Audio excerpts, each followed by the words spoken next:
Autovid.ro a lansat o nouă platformă pentru cumpărarea de mașini noi de la importatori și dealeri oficiali. Mecanismul e simplu și la îndemână. Practic, ceri oferta de pe telefon și ești sunat în cel mai scurt timp pentru programarea unui test drive. Volkswagen Touareg a primit un facelift acum în 2024 și am vrut, fără doar și poate, să conduc această variantă dintr-un motiv foarte simplu. E un Touareg. Cui nu-i place Touareg-ul? Fiți serioși, e o mașină super tare, le face pe toate, e confortabilă, știe să facă și off-road. Este chiar confortabilă și în oraș pentru că are o cutie automată cu convertizor, nu DSG, unde mai pui care și suspensie pneumatică reglabilă. Practic, ce ți-ai mai putea dori în viața asta, în afară de un Touareg? De ce își mai cumpără oamenii mașini care au în față o siglă premium când poți să-și ia Touareg dacă vor opulență cu adevărat? Dar până să discutăm despre lucrurile care s-au schimbat la noul Touareg facelift, vă invit să vă abonați. Credeți-mă, merită. 1 la mână, 2 la mână e gratis. Și 3 la mână, voi conduce cât mai multe variante ale Touaregului, cât mai multe motorizări ce se pot pune pe această caroserie, tocmai ca să vă arăt ce înseamnă Touaregul din punctul de vedere al întregii game. Iar pentru voi, cei care căutați ceva mai mic, cam ca Touareg-ul, dar mai micuț, avem deja review și la Tiguan, îl găsiți la noi pe canal. Credeți-mă, merită să vedeți și acel review dacă sunteți fani ai Tiguanului. Noul Touareg este primul Volkswagen cu faruri IQ Matrix HD. Peste 38.000 de LED-uri micuțe se află în cele două faruri din față, astfel că aceste LED-uri foarte, foarte micuțe pot să decupeze exact cum trebuie participanții la trafic ce vin din sens invers. De ce, ai spune, mă interesează pe mine chestia asta, eu care îmi cumpăr Touareg? Nu mă interesează dacă oamenii aia orbesc sau nu, mă interesează ca eu să văd bine. Bun, dar fii atent ce zic eu acum.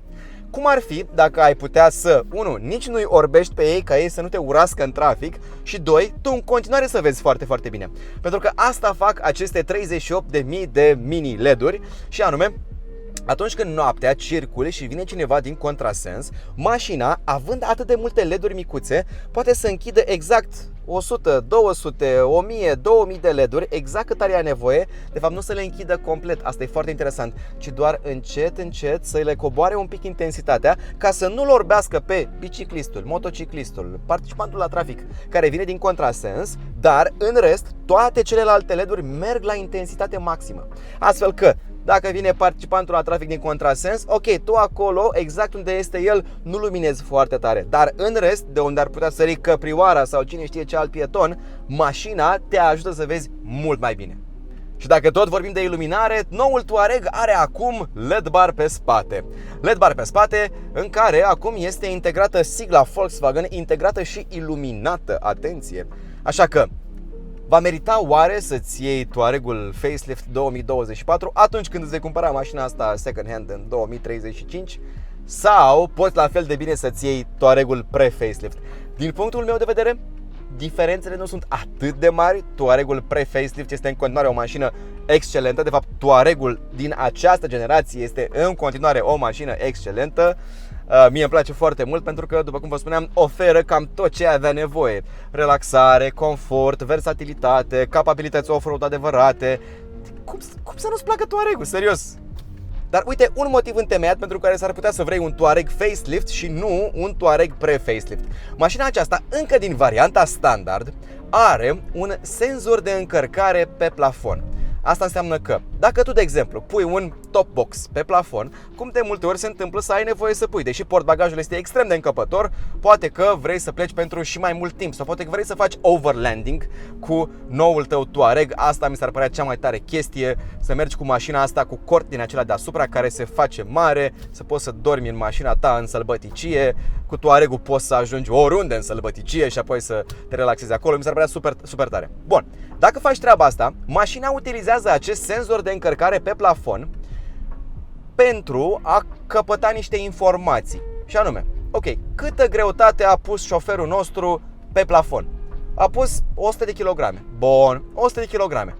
În cazul în care eu acum trebuie să frânez de urgență, zice mașina, Touareg-ul, facelift, în mintea lui. În caz că acum trebuie să frânăm de urgență, cu câte secunde sau milisecunde mai repede eu trebuie să frânez de urgență pentru ca frânarea de urgență să fie eficientă, având în vedere masa în plus și faptul că nu doar e masă în plus, dar e masă pusă la un centru de greutate extrem de înalt. Ok. Mai gândește ceva mașina asta. Cum trebuie eu să-i spun suspensiei adaptive, suspensiei pneumatice adaptive, să se comporte în viraje, având în vedere că acum avem 100 de kilograme pe plafon.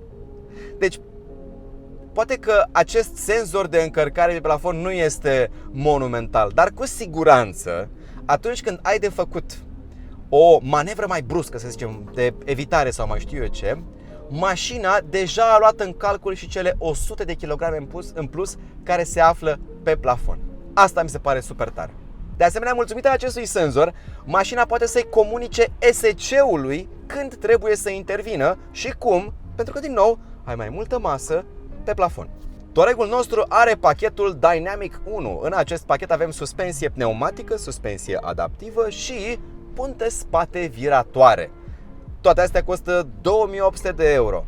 O să vă spun sincer, puntea aceasta spate viratoare parcă nu simt că intervine atât de mult. Poate că este un lucru bun, pentru că nu este atât de evidentă intervenția, cum e de exemplu la sistemul For Control de la Renault sau la sistemul celor de la Mercedes. La Mercedes cel puțin ai impresia că s-a rupt puntea spate când o vezi cât de mult poate să vireze.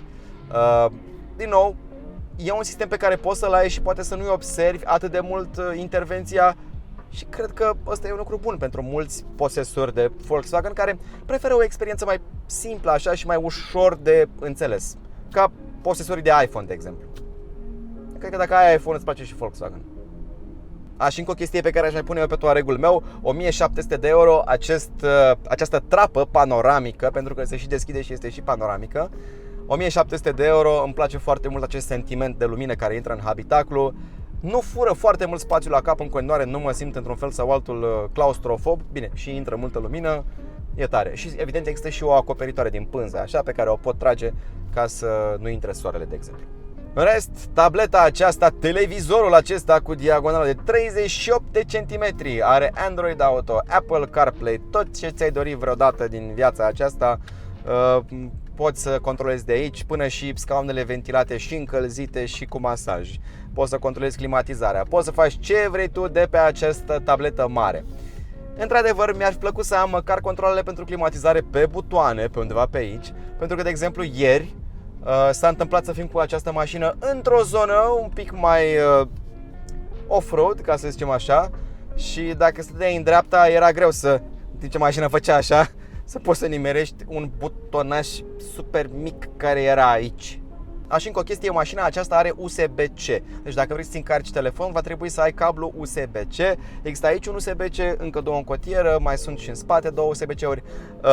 Important este că acum telefonul tău se încarcă la USB-C nu la 15W ca înainte, ci la 45W. Deci ai cumva și fast charge în mașina aceasta direct de la USB-C-ul ei. Am discutat până acum de ce aduce nou facelift-ul, dar ce aduce vechi? Vechi, dar nu învechit. V6, 3 litri, turbo, 286 cai putere, diesel, 600 Nm cuplu. Doamne, ce frumos sună! Cel mai relaxat motor cel mai relaxat V6 pe care o să-l întâlnești vreodată. Un V6 care nu are nevoie să treacă de prea multe rotații pe minut ca să dea tot cuplul acela imens. Cutie Tiptronic cu 8 rapoarte, o cutie clasică cu convertizor. Acesta e un lucru bun pentru că la atât de mult cuplu și mai ales pentru confortul în oraș nu ai vrea un DSG. E foarte relaxant de condus Touaregul în oraș, în ciuda dimensiunilor sale, din punct de vedere al, să zic așa, smuciturilor pe care de obicei le are în oraș o mașină cu cutie dublu ambreiaj. Nu toate, dar multe dintre ele au așa niște mici smucituri, mai ales la viteze joase, când frânezi, accelerezi, ca în traficul din București. Convertizorul nu are așa ceva, el e foarte relaxat. E bine, cam asta a fost tot cu review-ul Touaregului facelift. Dacă mai aveți nevoie de clarificări, vă rog, urmăriți și review-ul Touaregului pre-facelift. Probabil că acolo veți primi și alte informații pe care le căutați. Dacă nu le găsiți nici acolo, vă rog, întrebați-mă în comentarii și vom putea discuta despre orice nelămurire aveți vis-a-vis de această mașină. În continuare, din punctul meu de vedere, Touaregul este un model super versatil, pregătit atât pentru viața de zi cu zi, lăsând la o parte dimensiunile, dar pregătit atât pentru viața de zi cu zi, cât și pentru nămol, noroi, distracție și zăpadă. Cu siguranță, Touareg-ul este o mașină ideală pentru a face călătorii cu familia până în Grecia sau unde ai tu nevoie, până la capătul pământului.